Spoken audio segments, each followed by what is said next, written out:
اب میں آگے بات کرنا چاہوں گا کہ صدقۃ الفطر کب دیں۔ سب سے افضل وقت جو ہے وہ عید کے دن صبح صادق سے پہلے، یعنی عید کی نماز سے پہلے صدقہ فطر ادا کرنا چاہیے۔ یہاں پہ دو پوائنٹس ہیں علماء کے۔ ایک وہ لوگ ہیں جو کہتے ہیں سارے روزے رکھنے کے بعد عید کی نماز سے پہلے پہلے آپ اس کو ادا کر دیں، تاکہ اگر آپ کے روزوں کے اندر کوئی کمی کوتاہی رہ گئی ہے تو اس صدقہ فطر کی وجہ سے اللہ جل شانہ اس کو پوری کر دیں گے۔ جبکہ ایک دوسرا پوائنٹ ہے جس کو میں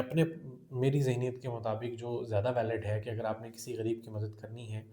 تو وہ رمضان کے شروع میں ہی کر دیں، تاکہ وہ اس کے اکارڈنگلی اپنے آپ کو، اپنی ضرورتوں کو وہ اچھے طریقے سے پورا کر سکے۔ آپ کا مال جو اللہ نے آپ کو دیا ہے وہ کسی غریب کے بھلے کے لیے زیادہ اچھے طریقے سے استعمال ہو جائے، اس لیے اس کو ٹائملی ادا کر دینا چاہیے۔ اس میں بہتر وقت کیا ہے، آپ اپنی اس سارے سنیریو کے اکارڈنگلی اس کو ڈیسائیڈ کر سکتے ہیں۔ رمضان المبارک کے رمضان کے درمیان بھی اگر آپ دے دیتے ہیں تو وہ بھی، اس میں کچھ بھی غلط نہیں ہے، ناجائز نہیں ہے، سب جائز ہے، آپ کا صدقہ فطر اس وقت میں بھی ادا ہو جائے گا۔ لیکن عید کی نماز سے پہلے پہلے اس کو ہر حال میں ادا کر دینا ضروری ہے۔ اب یہ کہ کس ایج کے لوگوں میں دینا چاہیے، کس ایج کے لوگوں کا نہیں ہے، پہلے عید کی نماز کے دن سورج طلوع ہونے سے پہلے پہلے آپ کے گھر میں جو بچہ بھی پیدا ہوگا اس کی طرف سے صدقۃ الفطر ادا کرنا وہ لازم ہے۔ وہ اس بچے سے لے کر کے بڑی عمر کے تمام لوگوں تک کے لیے صدقہ فطر دینا وہ ہر حال میں لازم ہے، وہ ادا کرنا پڑے گا۔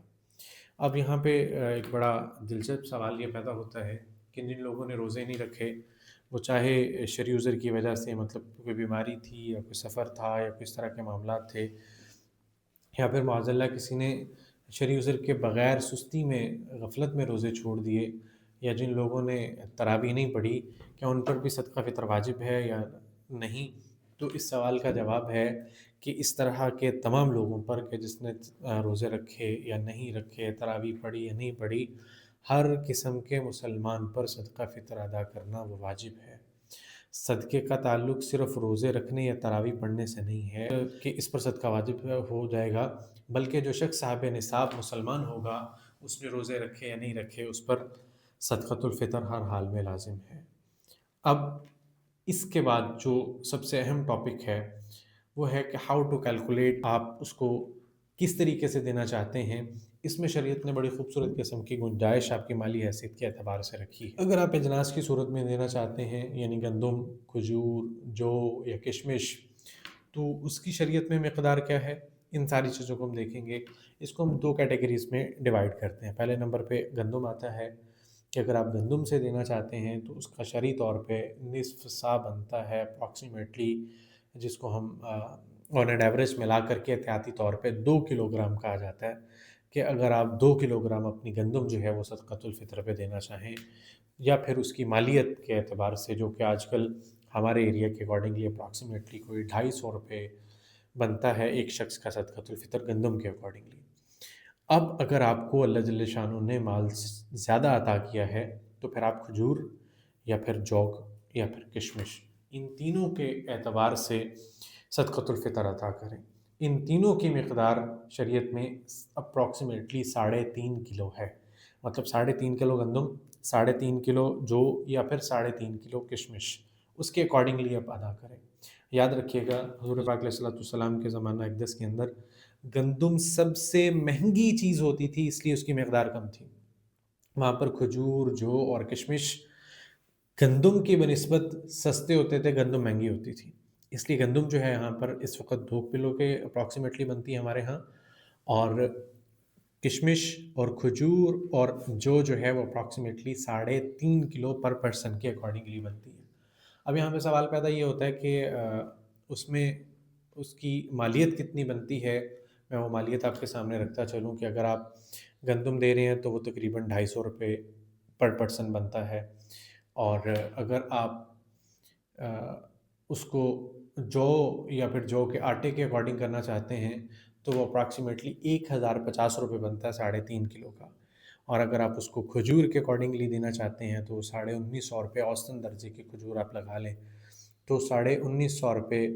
پر کے جو ہے نا پرسن وہ آپ کا فطرانہ بنے گا۔ اور اگر آپ کشمش کے اعتبار سے لگاتے ہیں تو 3.5 کلو کشمش کے اعتبار سے اور اپروکسیمیٹلی 4200 روپے جو ہے وہ آپ کا بنتا ہے فطرانے قیمت میں۔ بلکہ میں یہ آپ کی اسکرین پہ اس وقت ایک چارٹ شو ہو رہا ہوگا، جس کے اندر ساتھ ساتھ انہوں نے باقی تھوڑی سی ڈیٹیل بھی ایڈ کی ہوئی ہیں۔ اس ڈیٹیل میں یہ ہے کہ اگر آپ کا فطرانہ ہے وہ یہ بن جائے گا فطرانے کی مقدار، اور اگر آپ نے کسی شرعی مجبوری سے روزہ چھوڑا، شرعی مجبوری میں یہ وہ شخص جو کہ دوبارہ روزہ نہیں رکھ سکتا، بیماری اس کی طبیعت کی حالات ایسے ہیں، تو پھر وہ روزے کا فدیہ دے سکتا ہے۔ تو اگر گندم کے اعتبار سے جو فطرانہ تھا وہ روزے کا فدیہ بنے گا، اگر آپ جو کے اعتبار سے دیتے ہیں تو پھر اس کے اکارڈنگلی بنے گا۔ تو آپ ایک بار چارٹ میں سامنے بڑا کلیئر کر کے شو ہو رہا ہے کہ گندم کے اعتبار سے 250 روپے فطرانہ ہے، ایک روزے کا فدیہ بھی 250 روپے ہے، اور 30 روزوں کا فدیہ 7,500 روپے بنتا ہے۔ اور اگر کوئی اس سے کم روزے قضا کر رہا ہے تو اس کو 250 سے ملٹیپلائی کر کے گندم کے اکارڈنگلی فدیہ دے سکتا ہے۔ لیکن جن لوگوں کو اللہ جل شانہ نے مالی حیثیت دی ہے، تو جس اللہ نے دیا ہے اس اللہ کے راستے میں بھی اسی کے اکارڈنگ ہی دینا چاہیے، اس میں کنجوسی نہیں کرنی چاہیے۔ تو اللہ نے اگر آپ کو مال زیادہ دیا ہے تو پھر آپ کھجور یا پھر جو اور کشمش جو ہیں، ان چیزوں کے اکارڈنگلی بھی آپ اللہ جل شانہ کے راستے میں دیں، بلکہ میں کہتا ہوں ضرور ضرور دیں۔ اگر آپ کی حیثیت اچھی ہے تو آپ جو کے اکارڈنگ موو ہو جائیں، اگر آپ اس سے زیادہ مالدار ہیں تو وہ جو کھجور ہے، پھر سب سے بڑھ کر کے کشمش ہے، آپ کشمش کے اکارڈنگلی جو ہے وہ اللہ جل شانہ کے راستے میں اپنا صدقۃ الفطر جو ہے وہ لازمی ادا کریں۔ اس میں قرآن پاک میں سورہ آل عمران میں آتا ہے لن تنالوا البر حتى تنفقوا مما تحبون، کہ تم ہرگز نیکی کو نہیں پہنچ سکتے جب تک کہ اپنی پسندیدہ چیزوں میں اللہ کے راستے میں خرچ نہ کر دو۔ تو جس کے پاس مال ہے اس کو ضرور غریبوں کا خیال رکھتے ہوئے اس کے اکارڈنگلی خرچ کرنا چاہیے۔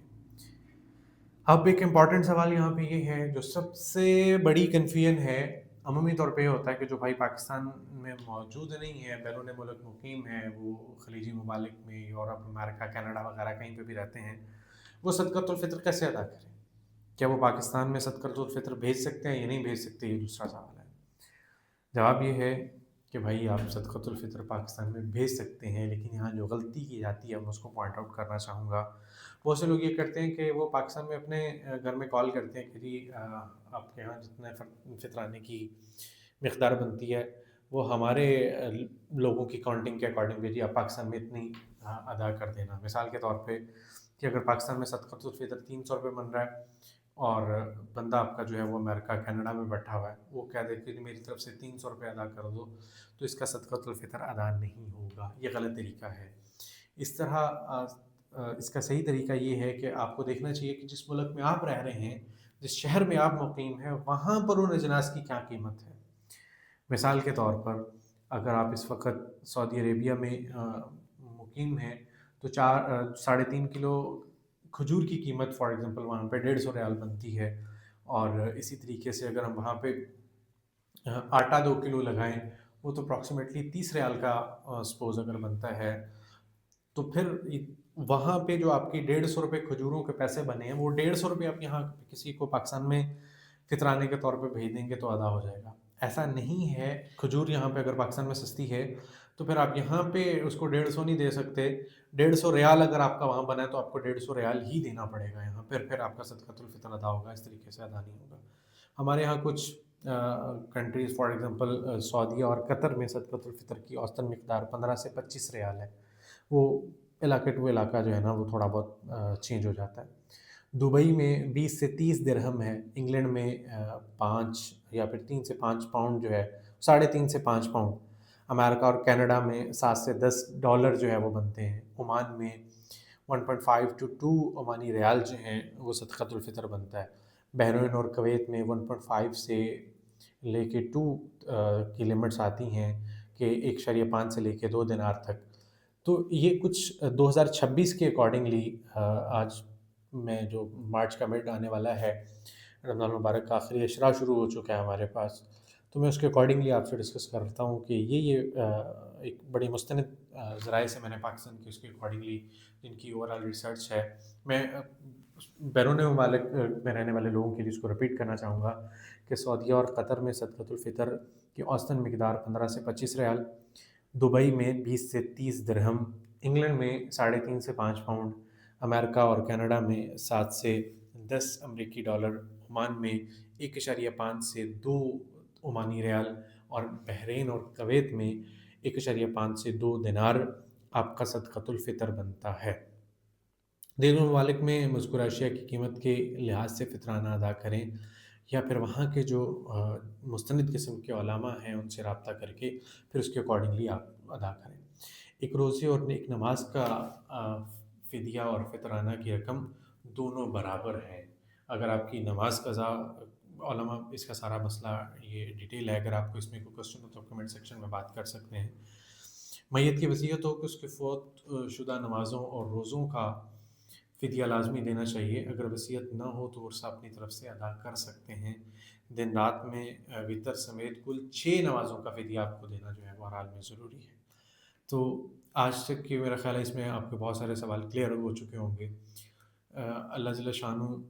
ہم سب کو صحیح طریقے سے صدقۃ الفطر ادا کرنے کی توفیق عطا فرمائے۔ اللہ جل شانہ ہمارے روزوں کو قبول کریں اور ہمارے صدقۃ الفطر کو اللہ قبول کریں۔ ایک درخواست آپ سے یہ ہے کہ آپ ویڈیو کو صدقہ جاریہ کی نیت سے زیادہ سے زیادہ دوستوں تک پہنچائیں، اپنے خاندان والوں کو، اپنے دوستوں کو، آپ کے جو ڈفرینٹ سوشل میڈیا کے گروپس اور پلیٹ فارمس ہیں وہاں پہ شیئر کریں، تاکہ زیادہ سے زیادہ مسلمان صحیح طریقے سے صدقۃ الفطر ادا کر سکیں۔ دعا ہے اللہ جل شانہ ہم سب کے حامی و ناصر ہوں۔ جزا اللہ عنا سیدنا محمد و اہلہ۔